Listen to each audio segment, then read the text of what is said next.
আসসালামু আলাইকুম রহমতুল্লাহি বারাকাতুহু। কোরআন শিক্ষা ক্লাসের পক্ষ থেকে আপনাদের সবাইকে সাদর আমন্ত্রণ। আলহামদুলিল্লাহি ওয়াকাফা ওয়াসালামুন আলা ইবাদিহিল্লাযিনা ইসতাফা। আলহামদুলিল্লাহ, আল্লাহ পাকের লাখো কোটি শুকরিয়া কি আল্লাহ রব্বুল ইজ্জত আমাদের গুটি কয়েকজন গুনাহগার বান্দা বান্দীদেরকে বিশ্ববিখ্যাত মহাগ্রন্থ পবিত্র কোরআনে পাক শিক্ষা করার জন্য নালায়েক বান্দার বান্দীদেরকে কবুল করেছেন। সবাই বলি আলহামদুলিল্লাহ। লক্ষ কোটি দুরুদ ও সালাম ওই মহামানবের জন্য যার পক্ষ থেকে আমাদের পর্যন্ত দিন পৌঁছেছে, তার প্রতি আমরা সবাই বলি দুরুদ ও সালাম পেশ করি। সবাই বলি সাল্লাল্লাহু আলাইহি ওয়াসাল্লাম। আলহামদুলিল্লাহ, আজ আমাদের ৪র্থ নম্বর ক্লাস। আমরা একে একে পড়ে আইছি আলিফ থেকে সা, তারপরে আমরা পড়ছি জিম হা খ, তারপরে আমরা পড়ছি দাল জাল, তারপরে র ঝা। এই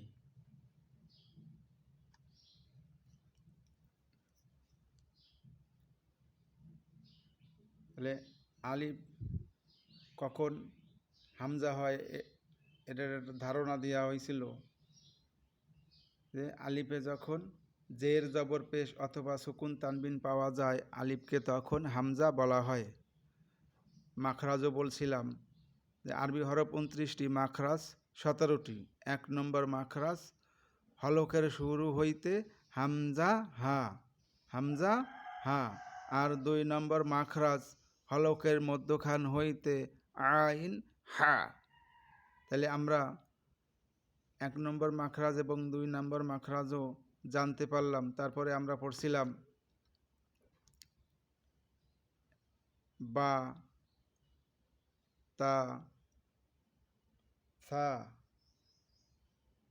বায়ের নিচে 1 নুক্তা, তায়ের উপরে 2 নুক্তা, আর তার উপরে 1 নুক্তা দিলে সা। এগুলি আমরা পড়ছিলাম। এক দাঁত দিয়া 5 হরফ হয়।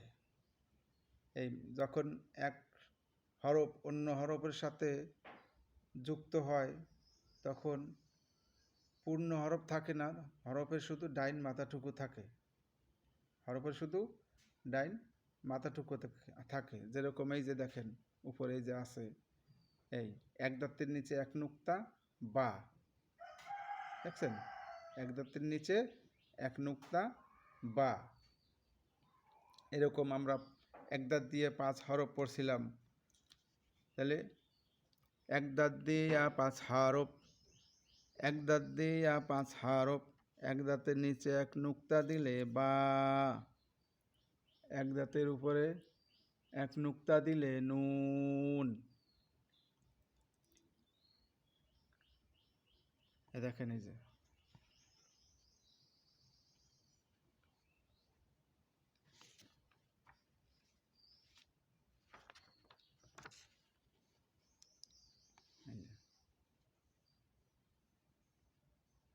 এই আমরা পড়ছিলাম এই যে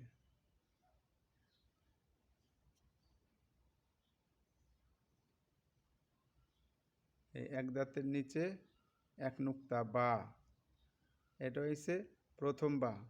তারপরে এই যে এটা দেখেন, এটা হচ্ছে মাঝের বা, আর এটা হচ্ছে শেষের বা। এই শেষে যে হরফটা আসবে সবসময় পূর্ণ হরফ হবে। তাহলে এ হচ্ছে প্রথম বা, মাঝের বা, আর এ হচ্ছে শেষের বা। এইভাবে তারপরে আমরা পড়ছিলাম এক দাঁতের উপরে 1 নুক্তা দিলে নুন হয়। এই ওই বাইয়ের নুক্তা উপরে গেলে, এই বাইয়ের নুক্তা উপরে গেলে নুন। তারপরে এই এক দাঁতের উপরে 2 নুক্তা দিলে তা হয়। এই প্রথমটা এ হইছে মাঝের তা, আর এ হইছে পূর্ণতা। এই দেখছেন, এই যে এই এই তারপরে পড়ছিলাম আমরা যে এক দাঁতের উপরে 3 নুক্তা ছা। এই এক দাঁতের উপরে 3 নুক্তা ছা। এই হইছে প্রথম ছা, এই হইছে মাঝের ছা, আর এই হইছে শেষের ছা। এই 3টা হরফ দিয়ে একটা শব্দ হইছে। এই এখানে আপনার শেষের হরফটা পূর্ণ আসবে, সবসময় পূর্ণ আসবে। এগুলি আমাদের খেয়াল করতে হবে। তাহলে আমরা বুঝতে পারলাম যে এক দাঁত দিয়া 5 হরফ হয়। এক দাঁতের নিচে 1 নুক্তা দিলে বা, এক দাঁতের উপরে 1 নুক্তা থাকলে নুন, এক দাঁতের নিচে 2 নুক্তা থাকলে ইয়া, এক দাঁতের উপরে 2 নুক্তা থাকলে তা, আর এক দাঁতের উপরে 3 নুক্তা থাকলে ছা। তারপরে আমরা পড়ছিলাম হা। এই হার মাথা দিয়ে 3 হরফ হয়। এই যে হা,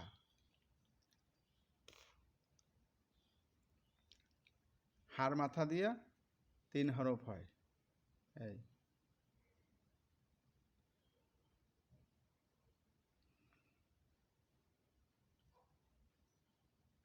তাহলে হচ্ছে হা।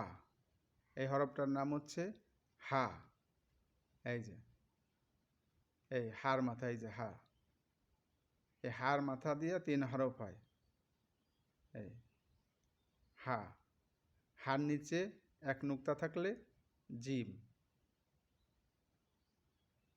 হার নিচে 1 নুক্তা থাকলে জিম,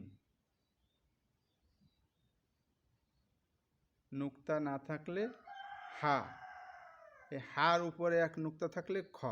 দেখছেন, এই যে খ, হার উপরে 1 নুক্তা থাকলে খ। তাহলে হার মাথা দিয়ে আমরা 3 হরফ পাইলাম। যে হার নিচে 1 নুক্তা থাকলে জিম, নুক্তা না থাকিলে হা, আর উপরে 1 নুক্তা থাকলে খ। এই দেখেন, এই যে এ হইছে 3টা সূরত এই জায়গা দিয়া রইছে। এই জায়গায় 3টাই সূরত দিয়া রইছে, ভালো করে পড়ে নেব, ঠিক আছে?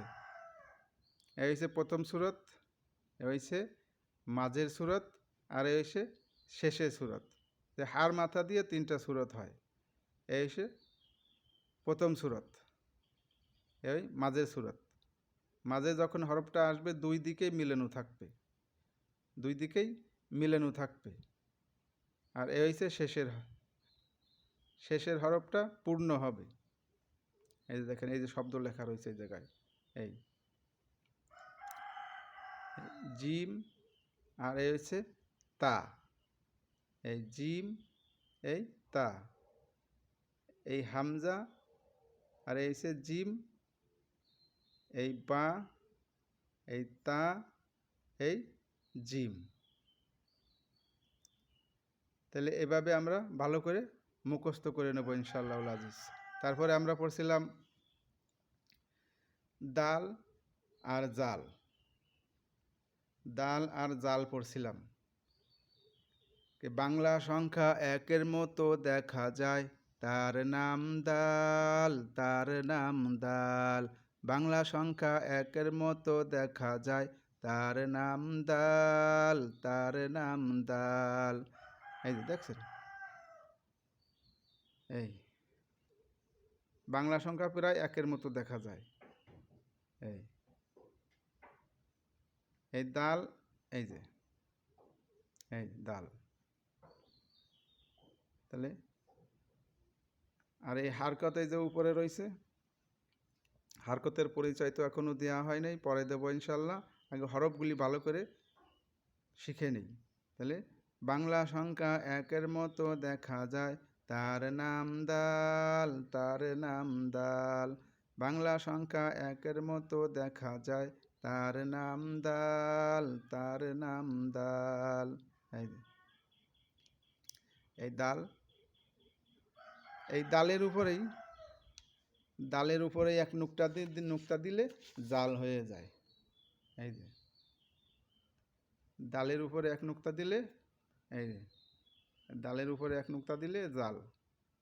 এই দালের উপরে এক নুক্তা দিলে জাল, দালের উপরে এক নুক্তা দিলে জাল, নুক্তা না থাকিলে দাল, দালের উপরে এক নুক্তা দিলে জাল, দালের উপরে এক নুক্তা দিলে জাল, নুক্তা না থাকিলে দাল, দালের উপরে এক নুক্তা দিলে জাল, দালের উপরে এক নুক্তা দিলে জাল, নুক্তা না থাকিলে দাল। দেখছেন এই যে এই দালের উপরে এক নুক্তা দিলে জাল, আর এই নুক্তা না থাকিলে দাল। দেখেন দালেরও আবার কয়েকটা সূরত আছে। কোরআন শরীফে আরবি হরফের কয়েকটা হরফ আছে যেগুলি ডাইনে মুরাক্কাব হয়, বামে মুরাক্কাব হয়। আবার কিছু কিছু আরও হরফ আছে ওগুলি শুধু ডাইনে মুরাক্কাব হয় কিন্তু বামে মুরাক্কাব হয় না, মুরাক্কাব অর্থ যুক্ত হয় না। আর একটা হরফ আছে মাত্র যেটা ডাইনেও মুরাক্কাব হয় না আর বামেও মুরাক্কাব হয় না। তার ভিতরে এই দাল আর জাল এই দুইটা হরফের বামে কোনোদিন মুরাক্কাব হবে না। এই দুইটা হরফের বামে কোনোদিন মুরাক্কাব হবে না। এই দেখেন এই যে বামে কোনোদিন মুরাক্কাব হবে না, এই ডাইনে আছে, ডাইনে এই যে এক দাঁতের নিচে এক নুক্তা বা, এই বা মিলছে দালের সাথে, এই বা এই দালের সাথে মিলছে। এই দালের বামে কোনো হরফ যুক্ত হবে না, মুরাক্কাব হবে না, এটা ভালো করে খেয়াল রাখবো। তাহলে দাল আর জাল এই দুই হরফের বামে কোনো মুরাক্কাব হবে না। এরকম 6টি হরফ আছে যে 6টি হরফের বামে মুরাক্কাব হয় না। দাল জাল র ঝা ওয়াও, দাল ঝাল র ঝা ওয়াও আলিফ, আলিফ দাল জাল র জ, আলিফ দাল জাল র ঝা, আলিফ দাল জাল র ঝা ওয়াও, আলিফ দাল জাল র ঝা ওয়াও, আলিফ দাল জাল র ঝা ওয়াও। এই 6 হরফের বামে মুরাক্কাব হয় না, 6 হরফের বামে মুরাক্কাব হয় না, 6 হরফের বামে মুরাক্কাব হয় না। আলিফ দাল জাল র ঝা ওয়াও, আলিফ দাল জাল র ঝা ওয়াও, আলিফ দাল জাল র ঝা ওয়াও। এই 6 হরফের বামে মুরাক্কাব হয় না। আলিফ দাল জাল র ঝা ওয়াও, এই 6 হরফের বামে মুরাক্কাব হয় না। তাহলে দেখছেন ভালো করে আমরা তাহলে এটা বুঝে নেই।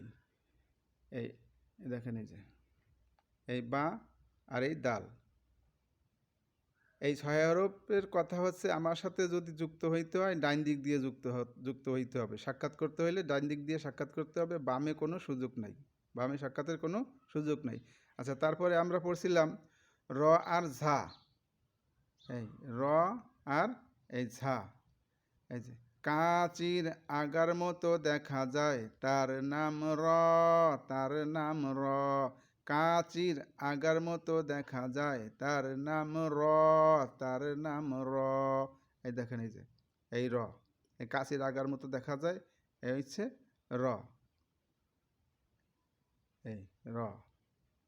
তা রর উপরে এক নুক্তা দিলে ঝা, রর উপরে এক নুক্তা দিলে ঝা, রর উপরে এক নুক্তা দিলে ঝা, রর উপরে এক নুক্তা দিলে ঝা, রর উপরে এক নুক্তা দিলে ঝা, নুক্তা না থাকিলে র, নুক্তা না থাকিলে র, এ রয়ের উপরে এক নুক্তা দিলে ঝা,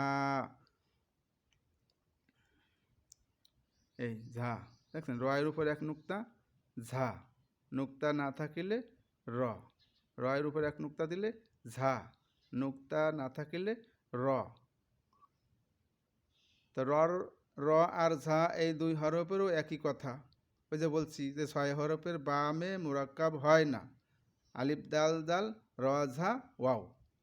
তাহলে ওর ভিতরে র আর ঝা এই দুইটা হরফও আছে, এই দুই হরফের বামেও মুরাক্কাব হবে না, সবসময় ডাইনে মুরাক্কাব হবে। এই যে দেখেন ভালো করে বুঝে নেন, এই যে এই বা এই জালের সাথে মিলছে, কিন্তু এই জাল রয়ের সাথে কিন্তু মেলে নাই। এই জাল কিন্তু রয়ের সাথে মেলে নাই, আলাদা আলাদা রয়েছে। এরকমই এই ঝা, এই ঝা, ঝার বামে কিন্তু ওই রর মুরাক্কাব হয় নাই, রর মুরাক্কাব হয় নাই, রযুক্ত হয় নাই, আলাদা আলাদা রয়েছে। তাহলে এক দাঁতের উপরে দুই নুক্তা তা, আর এই হচ্ছে ঝা, আর এই হচ্ছে র। এই দেখেন, এই যে ভালো করে, এই এই এক দাঁতের উপরে দুই নুক্তা তা, আর এই তা এই ঝার সাথে যে মুরাক্কাব হয়েছে, যেহেতু ডাইনে মুরাক্কাব হয় এই জন্য মুরাক্কাব হয়েছে। তাহলে 6 হরফের বামে মুরাক্কাব হয় না, শুধু ডাইনে মুরাক্কাব হয়। তাহলে আমরা এগুলি ভালো করে একটু খেয়াল করার চেষ্টা করব। 6 হরফের বামে মুরাক্কাব হয় না, 6 হরফের বামে মুরাক্কাব হয় না। আলিফ দাল জাল র ঝা ওয়াও, আলিফ দাল জাল র ঝা ওয়াও, এই 6 হরফের বামে মুরাক্কাব হয় না। আলিফ দাল জাল র ঝা ওয়াও, এই 6 হরফের বামে মুরাক্কাব হয় না। আর একটি হরফ আছে হামজা, সেই হরফটি ডাইনেও মুরাক্কাব হয় না, আর বামেও মুরাক্কাব হয় না। তাহলে হামজা কোনো দিকেই মুরাক্কাব হয় না, ও সবসময় এককভাবে থাকবে। ডাইনেও মুরাক্কাব হবে না, বামেও মুরাক্কাব হবে না। শব্দের শুরুতে আসলেও এককভাবে থাকবে, মাঝে আসলেও এককভাবে থাকবে, আর শেষে আসলেও এককভাবে থাকবে। ওর কোনো মুরাক্কাব নাই, ও এককভাবে থাকবে। তো যাই হোক, আল্লাহ রাব্বুল ইজ্জত আমাদের সবাইকে সহি শুদ্ধভাবে কোরআনে পাক শিক্ষা করার তৌফিক দান করুক। ধৈর্য সহকারে এই ক্লাসটা পরিপূর্ণভাবে পুরোভাবে শেষ করার তৌফিক দান করুক। এবং আমরা যারা কোরআন শরীফ আমাদের আত্মীয় স্বজন পড়তে পারে না, আমাদের ভাই বেরাদার বোনেরা আছে, আমাদের ছেলে সন্তানেরা আছে যারা কোরআন শরীফ পড়তে পারে না, তাদেরকেও এই কোরআনে পাক শিক্ষা দেওয়ার জন্য তৌফিক দান করুক। সবাই বলি আমিন। ওয়া আখিরি দাওয়ানা আনিল হামদুলিল্লাহি রাব্বিল আলামিন।